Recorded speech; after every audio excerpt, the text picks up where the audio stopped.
प्रियंका दीदी जिंदाबाद। बहुत लेट कार्यक्रम हो गया है। आप जिनका इंतजार कर रहे थे, हम आप लोगों से क्षमा मांगते हुए हम सिर्फ दीदी से आशीर्वाद ले रहे हैं। समय नहीं है, इसलिए हम श्री पप्पू यादव जी सांसद से आग्रह करते हैं कि वह 2 मिनट में अपनी बातों को समाप्त करें।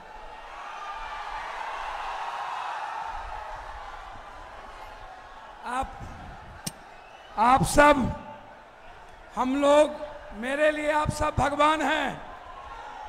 मैं आप सबको ईश्वर की तरह पूछता हूं। आप इस देश की ताकत हैं।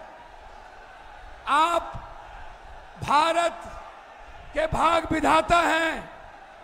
मैं अपने सारे बुजुर्गों को, गार्जियन को और अपने क्रांतिवीर, कर्मवीर छात्र युवा साथियों को दिल की गहराइयों से लखीसराय के इस धरती पर, क्रांतिकारी की धरती है, और इस क्रांतिकारी के धरती पर आपको सत सत प्रणाम करते हैं, सलाम करते हैं और आप सबको पैर छू के प्रणाम करते हैं। मंच पर सभी सम्मानित कांग्रेस के नेतागण, महागठबंधन के साथियों और हम सबके लोकप्रिय उम्मीदवार, मैं उनको बहुत, जिनको आज पहली बार इस धरती पर हिंदुस्तान ही नहीं, दुनिया की आशा, दुनिया की उम्मीद, दुनिया का विश्वास और भारत की आवाज, बेटियों की आवाज, मां की आवाज, पिछड़ों की आवाज और खास तौर पर युवा और छात्रों की आवाज, जिनके भीतर लड़ने की ताकत, चलने की ताकत, ना कोई डरा सके ना कोई झुका सके, उनका एक ही नाम प्रियंका गांधी, जो आंधी है भारत की, जो तकदीर है भारत की और ये भारत को बदलने की आवाज रखती है। मैं सिर्फ 2 मिनट अपनी बात कहना चाहूंगा। हम आपके बेटे की तरह हैं, सब दिन आपकी सेवा करते हैं। जब भी लखीसराय के धरती पर बालू माफिया, दवाई माफिया, जब भी गरीबों पर जुल्म किया है, तब पप्पू यादव सबसे पहले आपके यहां लड़ा है। सबसे पहले हमेशा। अभी मुखिया जी को मार दिया था, मुखिया जी के तीन लोगों को मारा गया। कौन मारा? कौन मारा? यहां के कौन मारा? कौन मारा? यहां के लोग, यहां के वो लोग जिन्हें राज्य सरकार में पद पर रखा, वो हम उनके यहां गए। कौन समाज के लोग थे? भूमिहार समाज के वो मुखिया जी थे, जो सबके लिए प्रिय थे। हमने कभी जाति नहीं देखी, कभी नहीं। जब जब कोई छोटी घटना घटी, एक जगह आए, मैं आपको बताना चाहता हूं, मैं आपका सेवक हूं, मैं आपका बेटे की तरह आज आया हूं, मैं अपने भाई के लिए आया हूं।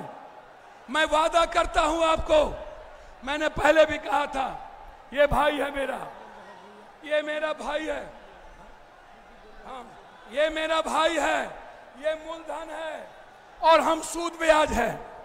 क्या है ये? मूलधन। हम क्या हैं? सूद ब्याज। हम आपके बैंक बैलेंस हैं, हम आपके भाई हैं ना, हम आपके सेवक हैं ना, हम आपके बेटा हैं ना। आप पप्पू के लिए आशीर्वाद दे दीजिएगा। अब मैं अपनी बहन और आपकी ताकत, भारत की ताकत, अपनी बहन प्रियंका जी के लिए स्वागत बुलाना चाहता हूं, ताकि लखीसराय में आपका आशीर्वाद ले पाए और यहां से बिहार का निर्माण करें। बहुत बहुत धन्यवाद। प्रियंका गांधी जिंदाबाद, राहुल गांधी जिंदाबाद, महागठबंधन जिंदाबाद। प्रियंका दीदी जिंदाबाद, कांग्रेस पार्टी जिंदाबाद। आदरणीय पप्पू यादव जी, श्री वकील बिंद जी, श्री मोती साव जी, श्री अजय कुमार जी, श्री जय सिंह अग्रवाल जी, श्री देवेंद्र चंद्रवंशी जी, श्री सुजीत कुमार जी, श्री जुलैना सिंह जी, अमरेश कुमार जी जो हमारे यहाँ के उम्मीदवार हैं, श्री प्रेम सागर जी, आप सबका और मेरे प्यारे भाइयों और बहनों, आप सबका इस सभा में बहुत बहुत स्वागत। मुझे देर हो गई और आपने इतना समय मेरा इंतजार किया, इसके लिए मैं माफी चाहती हूँ और मैं आपको धन्यवाद भी देना चाहती हूँ। ये जो आपकी धरती है, ये एक पवित्र धरती है, आध्यात्मिक धरती है। ये वो धरती है जिसको एक तरह से आप कह सकते हैं कि हमारे पूरे देश की नींव डालने वाली बिहार की धरती है। आज मैं यहां आपके सामने खड़ी हूं। मैं चाहती हूं कि सबसे पहले आप अपने आप को पहचाने, अपने प्रदेश को पहचाने, ये पहचाने कि आपका जो ये प्रदेश है, इसने भारत की नींव डाली है, भारत का निर्माण किया है, भारत की स्वतंत्रता का जो संग्राम है उसकी शुरुआत आपके ही प्रदेश से हुई। आपके प्रदेश ने दुनिया को गौतम बुद्ध जी दिए। आपके प्रदेश ने महात्मा गांधी जी को प्रेरित किया कि यहाँ चंपारण से, बिहार के चंपारण से सत्याग्रह शुरू किया जाना चाहिए। आपके ही पूर्वजों ने इस देश की आजादी की लड़ाई लड़ी और एक वो भी समय था जब बिहार को देश का केंद्र माना जाता था, क्योंकि बिहार से बड़े बड़े अधिकारी, बड़े बड़े नेता, इस देश को चलाने वाले लोग यहां से आए थे। यहां की शिक्षा की व्यवस्था अव्वल मानी जाती थी। आईएएस के अफसर, आईपीएस के अफसर, आईएफएस के अफसर यहां से आते थे। ये आपके प्रदेश की महानता थी कि यहाँ बड़े बड़े उद्योग लगे, यहाँ से व्यापार भी शुरू हुआ और हमारे देश की जो मजबूती है उसका केंद्र बिहार माना जाता था। आज भी बिहार के नागरिक इस देश भर में फैले हुए इस देश के निर्माण का काम कर रहे हैं। केरल से लेके कन्याकुमारी से लेके कश्मीर तक जहां जहां जाएंगे वहां पे आपको बिहार के नागरिक मिलेंगे। लेकिन आज आपके प्रदेश की परिस्थिति एकदम बदल गई है। आज आपकी ये परिस्थिति है कि देश के सबसे ज्यादा नौजवान यहां बिहार में हैं, लेकिन सबसे ज्यादा बेरोजगार भी बिहार में हैं। सारे नौजवान शिक्षित हैं। गरीब से गरीब परिवार का नौजवान हो, उसके माँ बाप ने संघर्ष करके किसी न किसी तरह उस बच्चे को पढ़ाया है, लिखाया है, लेकिन आज वो बेरोजगार है।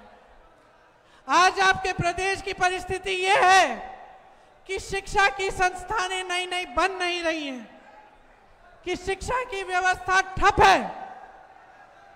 आगे बच्चा अपने भविष्य को नहीं देख सकता। जहां वो पेपर देता है नौकरी के लिए, एग्जाम देता है, परीक्षा देता है, पेपर लीक हो जाता है, घोटाले होते हैं। और उन घोटालों में नेता शामिल होते हैं। आज आपकी परिस्थिति ये है कि जहां आपके लहलहाते खेत होते थे, खेतों से किसान कमा पाते थे, आज किसान और खेती से कमा नहीं पा रहा है। दिन रात कड़ी मेहनत करता है, धूप में खून पसीना बहाता है, फिर भी उसकी कमाई नहीं होती, क्योंकि आज खेती का हर सामान महंगा हो चुका है। आपके उपज का दाम नहीं मिलता, आपको जो न्यूनतम समर्थन मूल्य है वो भी नहीं मिलता, खाद नहीं मिलती, सुविधा नहीं मिलती, बिजली नहीं मिलती, आप कमा नहीं सकते खेती से। आज बिहार की ये परिस्थिति है कि छोटे उद्योग जो एक समय में इस देश की रीढ़ की हड्डी थी, आज वो भी ठप हो गए हैं। कोई कोशिश करता है कि अपना छोटा सा बिजनेस बनाएगा, छोटी सी फैक्ट्री लगाएगा या छोटे दुकानदार हों, सब संकट में है, सब संघर्ष कर रहे हैं। जब बेटियों को पढ़ाने का समय आता है पीछे हटने लगते हैं, जब बच्चों को पाठशाला भेजना होता है डर लगता है, घबराहट होती है, जब मौसम खराब होता है घबराहट होती है कि घर में कुछ अगर पानी आने लग गया, मरम्मत करनी है तो कहां से करेंगे। जब कोई बीमार पड़ जाता है तो घबराहट होती है, डर लगता है कि इलाज कैसे कराएंगे, पैसे नहीं है, अस्पताल ले जाना है तो प्राइवेट में ले जाना पड़ेगा, प्राइवेट में बहुत पैसे लगेंगे, सरकार की तरफ से कोई सहायता नहीं है। मेरी बहन अपराध से जूझ रही है यहाँ, इनको डर लगता है कि घर के बाहर अगर जाना है, शाम को नहीं निकलता कोई, घर में रहना पड़ता है। अपराध बढ़ रहा है, महिलाओं के खिलाफ, बच्चों के खिलाफ, अल्पसंख्यकों के खिलाफ, पिछड़ी जातियों के खिलाफ, अति पिछड़ी जातियों के खिलाफ और दलितों के खिलाफ 3 गुना बढ़ चुका है, कोई रोक नहीं है। यहां आपके एक क्षेत्र में बालू की माफिया हावी है, और बालू की माफिया से कौन मिला हुआ है आप बताओ, आप बताओ।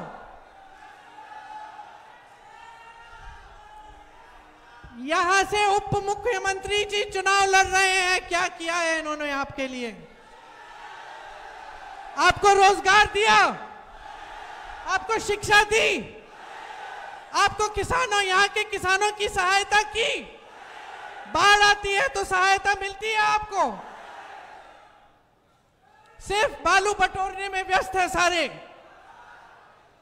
ये है आपकी असलियत, और आपको जरूरत नहीं है कि कोई शहर से, किसी दिल्ली से आकर कोई नेता यहाँ मंच पे खड़े होकर आपको अपनी असलियत बताए। अगर यहाँ पे रोजगार मिलते तो यहाँ की आधी आबादी पलायन करके बड़े बड़े शहरों में नहीं जाती।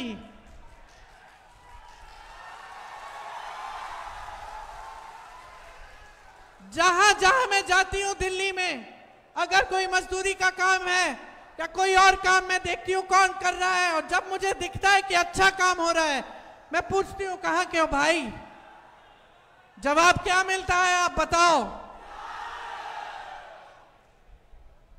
आप बिहारी हो, आपको गर्व होना चाहिए आप पे, अपने आप पे। इस देश में जहां भी काम हो रहा है आप कर रहे हैं, और फिर भी आपका सम्मान नहीं है, और फिर भी आपके प्रति जो भावना है आपकी अपनी सरकार की और केंद्र की सरकार की, वो एकदम गलत भावना है। आपको आगे बढ़ाने के बजाय आपको पीछे ढकेल दिया, आपसे लेने का काम हो रहा है। आपकी जमीनें 1 रुपए के दाम में प्रधानमंत्री जी के बड़े बड़े उद्योगपति मित्रों को मिल रही है। आपको जमीन दी, आप लोन लेते हैं, आपके माता पिता लोन लेकर आपको पढ़ाते हैं। ये जो परीक्षा जिसमें घोटाले होते हैं, जिसमें पेपर लीक होती है, इसको देने के लिए कितना खर्चा होता है, ट्यूशन कराना पड़ता है, पैसे इकट्ठे करने पड़ते हैं। कोई किसान है, वो चाहता है अपना बेटा आगे बढ़े, अपनी बेटी आगे बढ़े, पैसे इकट्ठा करता है। माताएं काम करती हैं कि किसी न किसी तरह जुगाड़ करके अपनी बच्चियों को आगे बढ़ाएंगे। लोन लेते हैं, बच्ची की शादी करनी पड़ती है तो आपको लोन लेना पड़ता है, ब्याज देना पड़ता है, और ब्याज देते देते जीवन भर आप देते रहेंगे। आपके लोन माफ करने वाला कोई नहीं है। और ये बड़े बड़े उद्योगपति, अडानी जी, अंबानी जी, मोदी जी के बड़े अच्छे मित्र हैं, इनके हजारों लाख करोड़ रुपए के लोन माफ किए हैं, लेकिन आपके लिए पैसे नहीं हैं। जितने बड़े बड़े उद्योग होते थे जिससे आप लोगों को नौकरियां मिलती थी, जिन नौकरियों के लिए सब तड़पते थे कि हमें सरकारी नौकरी चाहिए ताकि हमें पेंशन मिले, सबसे पहले तो पेंशन रद्द कर दिया पुराना, उसके बाद निजीकरण द्वारा, ठेकेदारी द्वारा आपकी सारी नौकरियां खत्म हो रही हैं। सब ठेके पे है आज। और कमा कौन रहा है? आप खुद कह रहे हो। यहां खड़े हैं नौजवान, खड़े हैं नौजवान। अग्निवीर से बताओ किसका फायदा हो रहा है? सेना का फायदा नहीं हो रहा है, देश का फायदा नहीं हो रहा है, देश का फायदा नहीं हो रहा है, सेना का फायदा नहीं हो रहा है, नौजवानों का फायदा नहीं हो रहा है, तो किसका फायदा हो रहा है? क्यों बनाई ये स्कीम? ये जो सरकारें हैं ये सिर्फ और सिर्फ बड़े उद्योगपतियों के फायदे के लिए चल रही हैं, बस, और कुछ नहीं है। इनको कुछ दिखता ही नहीं है।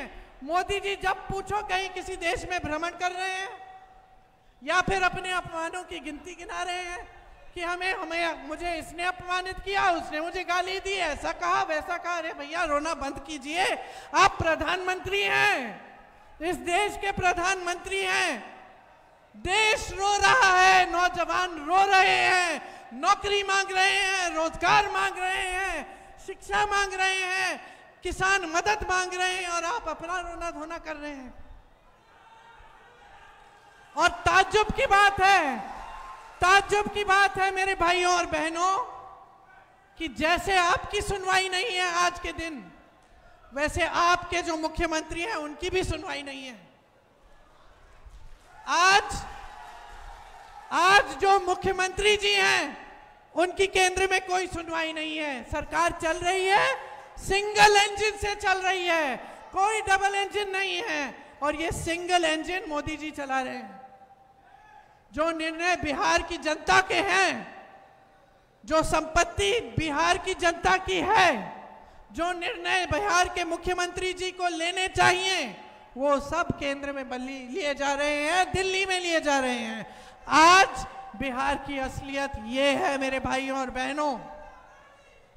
अब मैं आपको असलियत, सुनिए, मैं आपको असलियत समझाने नहीं आई हूं, क्योंकि ये असलियत आप जी रहे हो। ये मेरी बहनें जो यहां बैठी हैं ये जी रही हैं, ये जानती हैं कि कितना संघर्ष का जीवन होता है महिला का। चाहे जो भी महिला हो, ये वर्दी पहन के महिलाएं खड़ी हैं, इनका भी संघर्ष का जीवन है। ये संघर्ष करके ये वर्दी पहनी है। आप खड़ी हो, आपने संघर्ष किया अपने जीवन में। मैं आपको जानती नहीं हूं, लेकिन आप महिलाओं में ये जानती हूं कि आपका कोई संघर्ष होगा। मैं जानती हूं कि समाज ने सहायता नहीं की, आपने हमेशा संघर्ष किया। इस देश की महिला ने इस देश को बनाया, इस समाज को एक रखा, मजबूत बनाया। जो आगे वाली पीढ़ी है उसको सिखाया, उसकी परवरिश की, उसको बचा के रखा, उसकी देखभाल की। लेकिन आज इस देश की महिला असुरक्षित है, बिहार की महिला असुरक्षित है, और उसके लिए कुछ नहीं किया जा रहा है। क्या किया जा रहा है मैं बताती हूं। चुनाव आ रहा है, चुनाव के एक हफ्ते पहले अचानक जो सरकार 20 साल के लिए चली, जिसने 20 सालों के लिए महिलाओं को कुछ नहीं दिया, चुनाव के एक हफ्ते पहले अचानक 10,000 रुपए देने लग गई।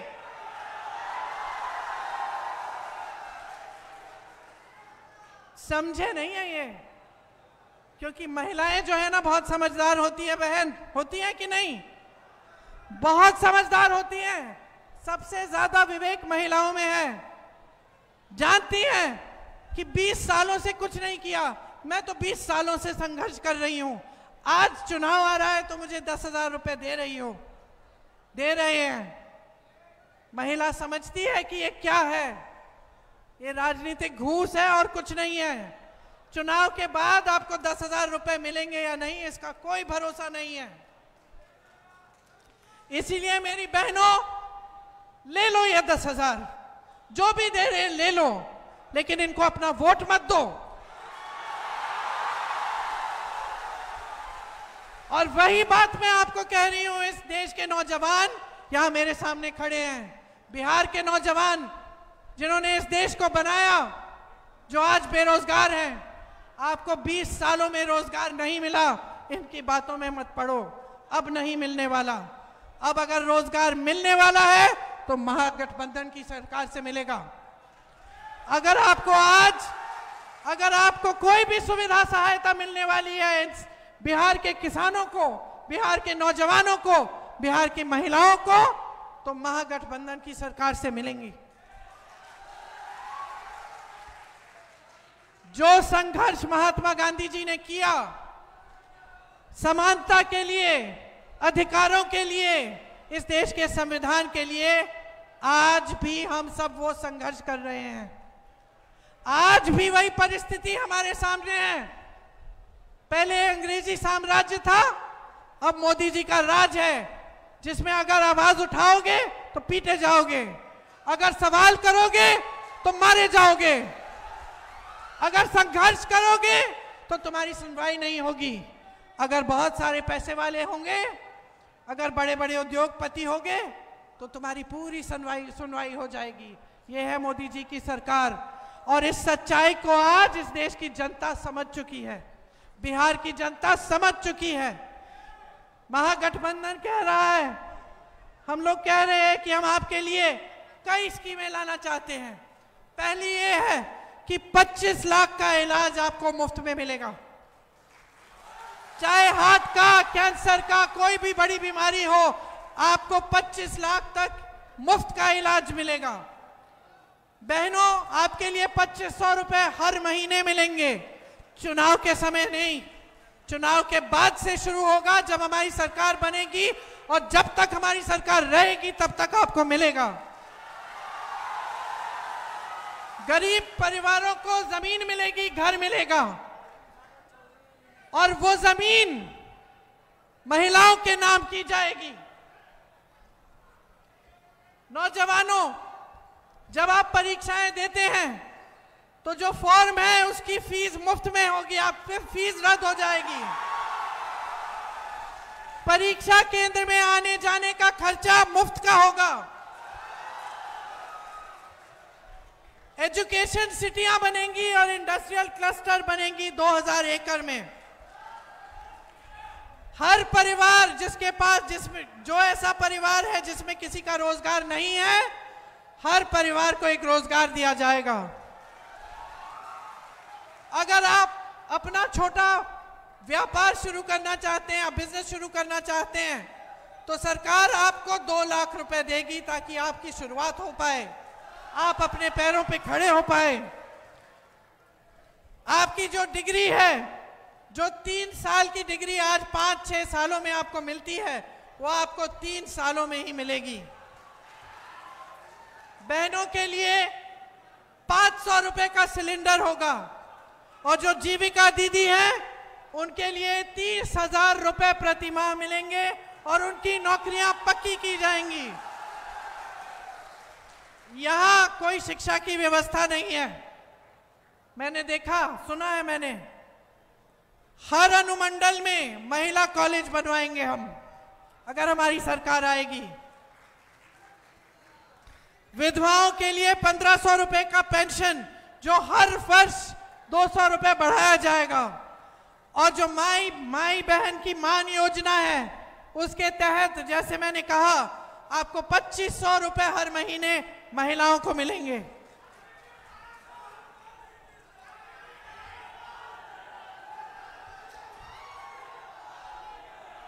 संविदा कर्मी और आउटसोर्सिंग पर कार्यरत कर्मचारियों को स्थायी बनाया जाएगा।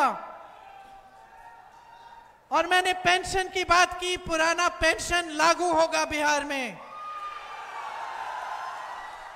दिव्यांग पेंशन 3000 रुपए प्रति माह। 5 नए एक्सप्रेसवे बनाएंगे। हर विधानसभा में स्थानीय रोजगार को बढ़ावा देने के लिए 10 करोड़ रुपए अलग से दिए जाएंगे। किसानों को न्यूनतम समर्थन मूल्य की गारंटी देते हैं हम। स्थान और मंडी की व्यवस्था दिलवाएंगे और मनरेगा में 300 रुपए प्रतिदिन आपको मिलेंगे और काम के दिन दोगुने करेंगे। बिहार में 200 यूनिट बिजली मुफ्त में मिलेगी। पंचायती राज और नगर निकायों में ईबीसी आरक्षण 30% और एससी आरक्षण 20% होगा। अति पिछड़ा वर्ग अत्याचार निवारण अधिनियम बनाया जाएगा, जिससे आप पर जो अत्याचार हो रहे हैं वो बंद हो। और निजी शिक्षा के संस्थानों में भी आपके लिए आरक्षण लागू होगा। ये सब काम हम करना चाहते हैं और करेंगे, और ये खोखली बातें नहीं हैं। आप देख लीजिए, आप पलायन करके बड़े बड़े शहरों में काम करते हैं। कर्नाटका में देखिए, तेलंगाना में देखिए, आपके जो रिश्तेदार हैं, दोस्त हैं जो वहां काम कर रहे हैं, उनसे पूछिए। ये तमाम चीजें ऐसे लागू कर रखी हैं। कांग्रेस की सरकारों ने, जब राजस्थान में सरकार थी तो 25 लाख का स्वास्थ्य बीमा मिलता था। मैं ऐसे लोगों से मिली जिनके हार्ट की सर्जरियां मुफ्त में हुई थी। रोजगार की व्यवस्थाएं बन रही हैं।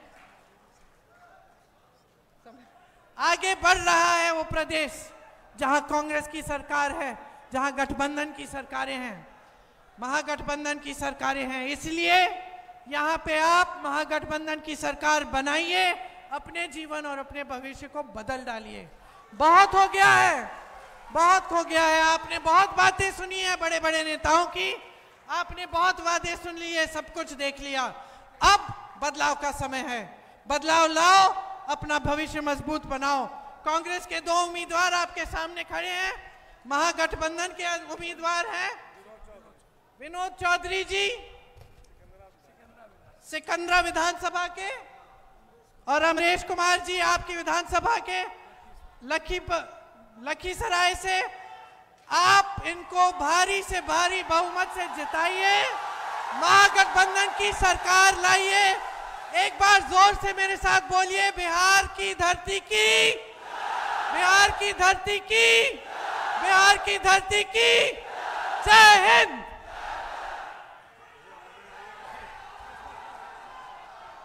अब मैं सारे अतिथियों का आभार